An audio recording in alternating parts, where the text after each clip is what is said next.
پہلے دن سے آزادی کا اظہار کیا ہے، لیکن ان کے پاس جن کے پاس پاور ہے، ان کے پاس جہاں پہ کوئی قابل معنی مذاکرات ہو سکتے ہیں، جو فارم 47 کے لوگ ہیں ان سے کیا مذاکرات کریں گے؟ جیلی پارلیمنٹ ہے، جیلی یہ لوگ ہیں. اب آپ کیا شہباز شریف جس کا کام ہے بوٹ پالش کرنا، اس سے آپ مذاکرات کر سکتے ہیں؟ قطعاً نہیں.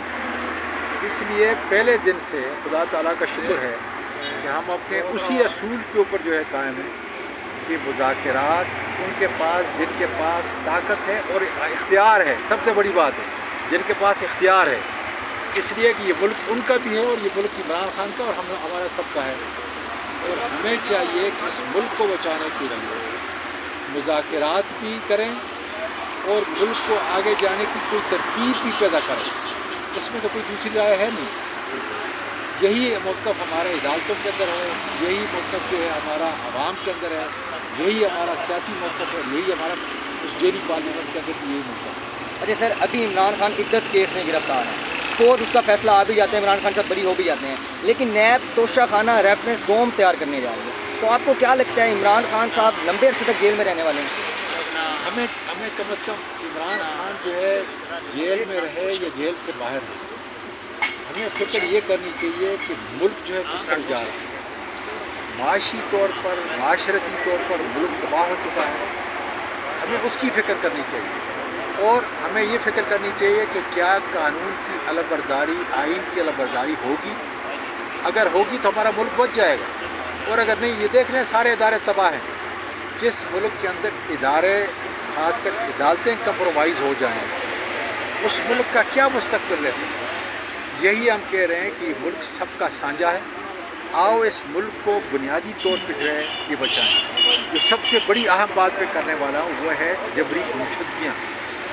اب یہ دیکھ لیں کہ ڈاکٹر شہباز گل کے بھائی کو اٹھا لیا گیا ہے، اظہر مشوانی کے 2 بھائیوں کو جو پروفیسر ہیں تعلیم کے شعبے سے، ان کا سیاست سے کوئی تعلق نہیں، ان کو اٹھا لیا گیا ہے.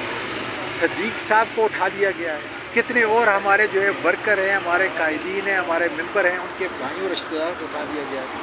ہم انہی عدالتوں سے یہ کہہ رہے ہیں کہ کب آپ کو انصاف ملے گا، کب جمہوری بنیادی حقوق کی حفاظت ہوگی. اس لیے خدا کا واسطہ ہے، اس ملک کو بچائیں، اس ملک کے اداروں کو بچائیں، اس ملک کی پہچان کو بچائیں، اور یہ جبری گمشدگیوں کا مسئلہ ہمیشہ کے لیے حل کریں. اور جو لوگ یہ اس عمل کے اندر، غیر قانونی عمل کے اندر شامل ہیں، ان کو کیفر کردار تک پہنچائیں، تاکہ یہ میڈیا کے لوگوں کو، اب یہ دیکھ رہے ہیں کہ میڈیا پہ جو پابندیاں لگنے کے لیے جا رہی ہیں، خاص کر پنجاب کے 12 کروڑ لوگوں کے اوپر وہاں میڈیا کے اوپر جو پابندیاں لگنے کے لیے جا رہے ہیں، کیا یہ کوئی اسلامی معاشرے کے اندر یا کوئی سیاسی جمہوری ملک کے اندر کبھی پہلے ایسا ہوا ہے؟ اس لیے ہم کہہ رہے ہیں کہ ملک کو بچانا ہے ہم سب نے، اداروں نے، اور اس کے لیے ہم تیار ہیں کہ ہم بات چیت کریں ان کے پاس جن کے پاس اختیار ہے. اچھا سر، آپ بول رہے ہیں کہ جن کے پاس اختیار ہے، تو آپ کو کیا لگتا ہے جن کے پاس اختیار ہے کیا وہ مذاکرات کو لے کے سنجیدہ ہیں؟